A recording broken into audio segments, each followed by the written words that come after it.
everyone, I'm Echoes, I'm a VTuber, and I'll be going over episode 5 of Trigun Stargaze.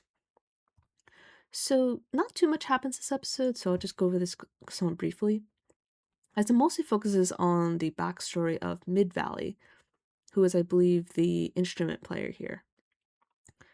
I think he's carrying a sax, I believe, a saxophone, but if I'm wrong, just feel free to correct me. Anyway. So you can see here, they introduced like kind of backstory of when he first met Knives, when he was like playing at like this like club or bar, and they're like, "How's this guy still alive?" and stuff. And then you can see that he just wants him to keep playing and stuff. But the issue is that he ends up killing all of his bandmates in a bloody massacre. So he's a bit traumatized by that, which I think is understandable.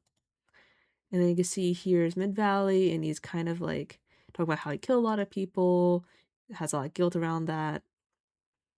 And you can see he's going against Wolfwood here, where they're kind of having this discussion where I think they used to be like part of the same group or something. Not like a musical group, but like they worked together at least before. So they kind of are talking a lot back and forth. Pretty chatty fight, to be honest. No, plenty, but yeah, but essentially, they talk for a bit about their ideologies and stuff, and then they start fighting. Gotta say that this Mid Valley guy is pretty strong. He uses sound as his main weapon, can be pretty damaging. And I don't really understand this part. It looks like they used to work together. Looks like back in the day. I don't know who this guy is. Not sure. I don't remember who he is. And he's like, maybe it's when he worked with perhaps Knives before? I don't know. He only said because you're the lead. I don't know who he's referring to here, but maybe they'll explain that later. And then you can see that he's traumatized, so he doesn't want to do like large scale attacks and stuff, so he only does focus attacks. Like I only want Vash and stuff. This last thing. And you can see that overall Wolfwood tries to like instigate him to try to like make him use his widespread attacks. And then there's a little moment here where you can see that Vash is able to step in at a vulnerable moment, and how he's able to do is that they kind of interrogate the puppeteer guy Emilio for a little bit. Hornfreak is here. I was curious if you know what his weakness, because they can't get close to him. And then he kind of mentions about how he has excellent hearing, plays the most beautiful notes, and then Vash is able to determine a strategy to combat him. And then they allow him to remove his handcuffs and stuff.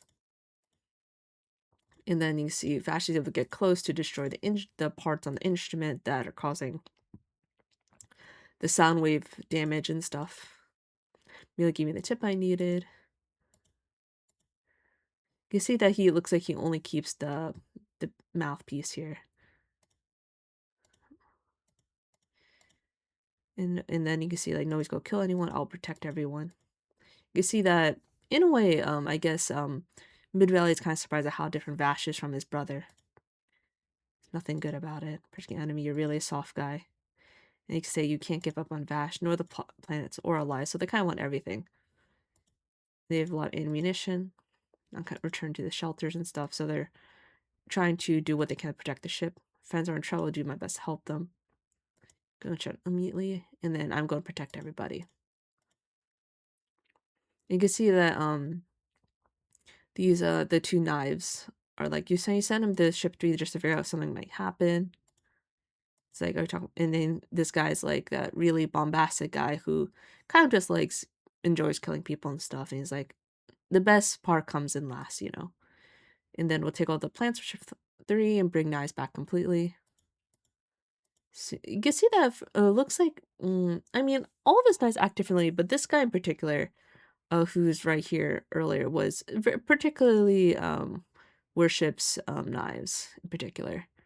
So you can see that Knives is pretty much almost brought back entirely to health. His body's completely back intact after using a lot of plants. They aren't really doing this. It looks like they're attacking using their airship, essentially. Pretty cool moment. They use a lot of their ammunition, target in range, and then they have a lot of these homing missiles. So yeah, pretty cool. Yeah. Then we get some kind of cool like concept art here. Hard to really tell what's going on exactly. We definitely have something involving a plant, or perhaps that's knives, because you have some of his knives around him. Then this as well. I think our dawn is nigh. So I wonder if this is a some sort of truth that's going to be revealed later. Very interesting. And then the next episode is titled "The Darkest Hours Just Before the Dawn." So very iconic quote for sure. Means as before dawn there's darkness. Pretty straightforward. Or got to go through something terrible or tragic before you're able to see the light. Like something akin to that.